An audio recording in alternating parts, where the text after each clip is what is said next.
All right, so now let's look at sample question number 5 from the exam guide. This also has to do with Salesforce knowledge, so I wanted to include it in this section of the course before we finish it out with practice activities and a quiz. And so this question reads that Universal Containers plans to implement Salesforce knowledge for its U.S. call center to assist agents in providing customer support. Which 3 options should Universal Containers consider when planning its implementation? And so these are more conceptual in nature and not necessarily Salesforce function specific. And so this is more of industry knowledge type of question. And the options are, and you need to choose 3, it's saying which 3 options should UC consider.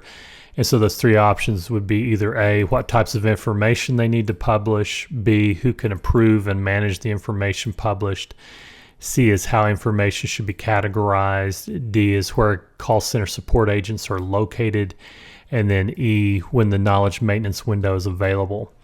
And so there's really not a knowledge maintenance window. You either enable knowledge or not, and you can publish articles. You can set those for future publication dates as we showed. So E really doesn't apply.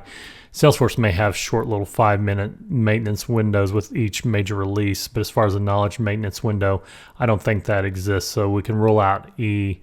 Another one we can rule out that doesn't really matter is where call center support agents are located. I guess in a roundabout way, in the real world, you may be concerned with where your agents are located because that may dictate business hour settings or language settings, but it's not really knowledge specific. And this question has to do with Salesforce knowledge and what things Universal Containers needs to consider when they're implementing Salesforce knowledge specifically.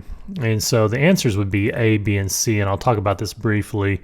And as you're rolling out knowledge, you do want to think about the types of information that you need to publish.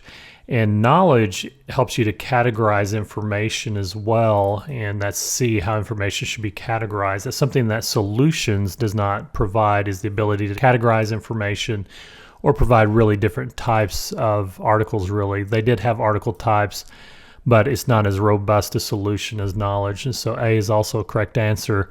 And then as well, B is a correct answer. So the correct answers are A, B, and C. Now speaking to B specifically, who can approve and manage the information published, we've talked previously about who can publish articles, who can approve articles for publishing, and how those things can be set through profiles and permission sets, and how you can send articles through a publishing lifecycle through like an approval process, for instance.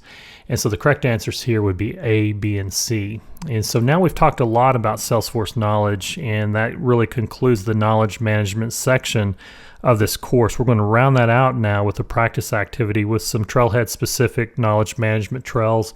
These are optional, but provide you with the opportunity to get more hands-on experience and apply what you've just learned. And then we're going to finish out this section with a knowledge management quiz. And then I'll see you on the other side in the next section of the course, which is interaction channels.